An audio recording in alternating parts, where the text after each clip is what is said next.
Hi, Assalamu alaikum. I am Dr. Nizamuddin Qasmi. As you know, I am a sexual disorders and infertility specialist working here at Saira Healthcare and Hijama Center, Barabanki Uttar Pradesh. Infertility से related जब हम बात करते हैं, अभी कल भी हमने आप लोगों को बताया था कि पिछले कुछ सालों में 2018 से ही अगर हम देखें, 2018 से और 23 के बीच का जो फासला है, इसमें कई सारे स्टडीज़ में ये बात साबित हो चुकी है कि मोर देन 50% स्पर्म में डिक्रीजमेंट आया है। अभी कल की वीडियो में भी हमने ये बातें डिस्कस की थी आप लोगों से। बहुत सारे रीज़न्स इसके हमने ऑलरेडी डिस्कस किए हैं आप लोगों से, बहुत सारी वीडियोस में हमने आप लोगों को बताया है कि इस स्पर्म क्यों डिक्रीज़ हो रहे हैं, स्पर्म के अंदर क्यों इतने ज़्यादा चेंजेस देखने को मिल रहे हैं, काउंट इतना क्यों कम हो रहा है, स्पर्म क्यों इतने डेड क्यों हो रही है, या इसी तरीके से उनकी क्वालिटी, उनकी मोटेलिटी, ये सारी चीज़ें क्यों ख़राब हो रही हैं, बहुत डिटेल में हमने डिस्कस किया हुआ है।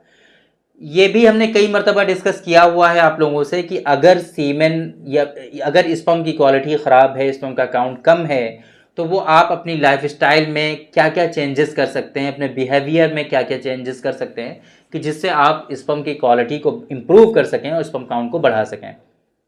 आज की इस वीडियो में हम कुछ दो चार चीज़ें ऐसी बताने वाले हैं आप लोगों को कि जिनका अगर आपको जो है स्पर्म काउंट का इशू है, स्पर्म की मॉर्फोलॉजी का, स्पर्म की जो है इश्यूज़ हैं, अगर स्पर्म से रिलेटेड आपको है ना, क्वालिटी स्पर्म की अच्छी नहीं है, तो ऐसी सूरत में आपको अपनी डाइट में वो कौन कौन सी चीज़ें शामिल करनी चाहिए, वो हम आज आपको बताने वाले हैं।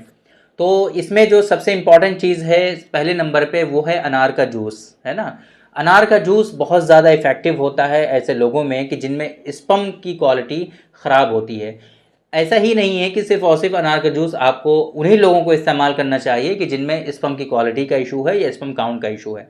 अनार का जूस ओवरऑल बॉडी की हेल्थ के लिए बहुत ज़्यादा इम्पोर्टेंस रखता है। इसके अंदर बहुत सारी चीज़ें ऐसी पाई जाती हैं जो हमारी बॉडी को ओवरऑल फ़ायदा पहुंचाती हैं। ये इसमें ख़ास तौर से एंटी इन्फ्लामेटरी प्रॉपर्टीज़ के साथ साथ एंटीऑक्सीडेंट के तौर पे भी ये काम करता है हमारी बॉडी में, और इसके बहुत ज़्यादा फ़ायदे देखने को मिलते हैं। तो जिस तरीके से ये हमारी ओवरऑल बॉडी में कहीं ना कहीं फ़ायदा पहुंचाता है, ख़ास तौर से हमारे स्पर्म की हेल्थ को भी बहुत ज़्यादा फ़ायदा पहुंचाता है और स्पर्म काउंट को भी बढ़ाने में मदद करता है, और साथ साथ में स्पर्म की क्वालिटी और मॉर्फोलॉजी का अगर इशू होता है, मोटेलिटी का इशू होता है, तो उसको भी रिजॉल्व करने का काम करता है ये।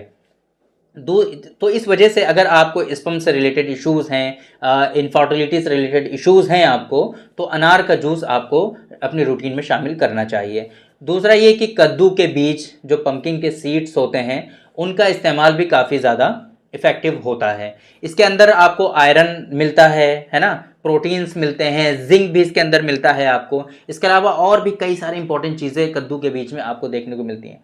कद्दू का बीज जो है, इसको आप पूरा कंप्लीट होल बीज जो है वो नहीं इस्तेमाल करना होता है। इसके अंदर से मग्ज़ निकलता है, कद्दू के बीज के अंदर से मग्ज़, वो मग्ज़ आपको डेली बेसिस पे इस्तेमाल करना चाहिए, और इससे काफ़ी ज़्यादा बेनिफिट्स आपको देखने को मिलेंगे और काफ़ी ज़्यादा फ़ायदा पहुंचाता है ये। इसी तरीके से तीसरे नंबर पे जो हम बताने वाले हैं आपको, वो है लहसुन। लहसुन को भी कार्डियक हेल्थ के लिए, कोलेस्ट्रॉल के लेवल को डिक्रीज़ करने के लिए आजकल लोग बहुत ज़्यादा इस्तेमाल करते ही हैं।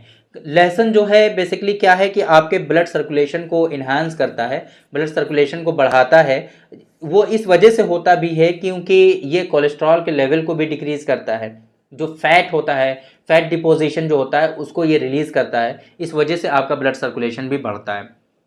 तो ये लहसुन जो है काफ़ी इंपॉर्टेंस रखता है, इस वजह से आप इसका भी सेवन कर सकते हैं। कच्चा लहसुन आप चबा करके एक दो पीस जो होते हैं आप सुबह सुबह डेली बेसिस पे ले सकते हैं। अलसी का इस्तेमाल बहुत ज़्यादा फ़ायदेमंद साबित होता है। अलसी है ना, अलसी आप इस्तेमाल करिए। दूध दूध जो है बहुत ज़्यादा इफ़ेक्टिव होता है ऐसी सूरत में, अगर आपका डाइजेशन अच्छा है और डाइजेशन से रिलेटेड आपको कोई इश्यूज़ नहीं है, तो स्पेशली गाय का दूध आप इसमें इस्तेमाल करिए, बहुत ज़्यादा फ़ायदा होगा। या फिर अगर दूध डाइजेस्ट नहीं होता है तो आप बटर ले सकते हैं, पनीर ले सकते हैं। दूध से बनी हुई चीज़ें जो हैं आप उनका इस्तेमाल करिए, उनसे आपको ख़ास तौर से फ़ायदा होगा।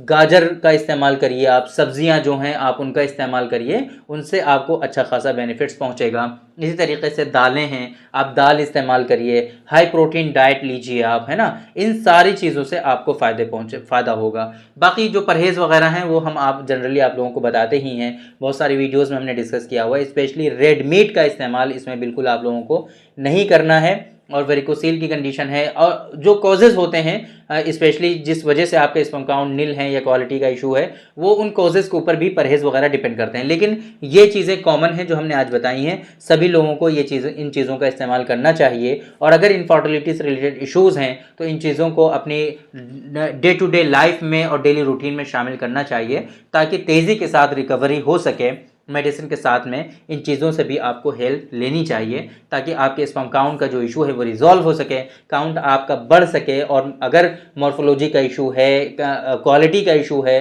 तो उन सारी चीज़ों में बेहतरी हो सके और आप जल्दी से ठीक हो पाएँ और आप जो है आपकी वाइफ प्रेग्नेंट हो पाएँ।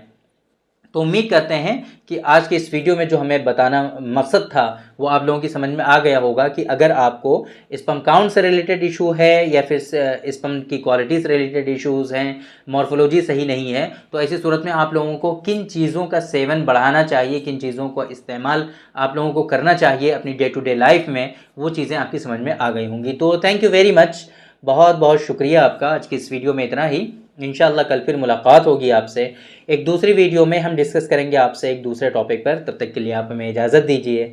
अस्सलाम वालेकुम।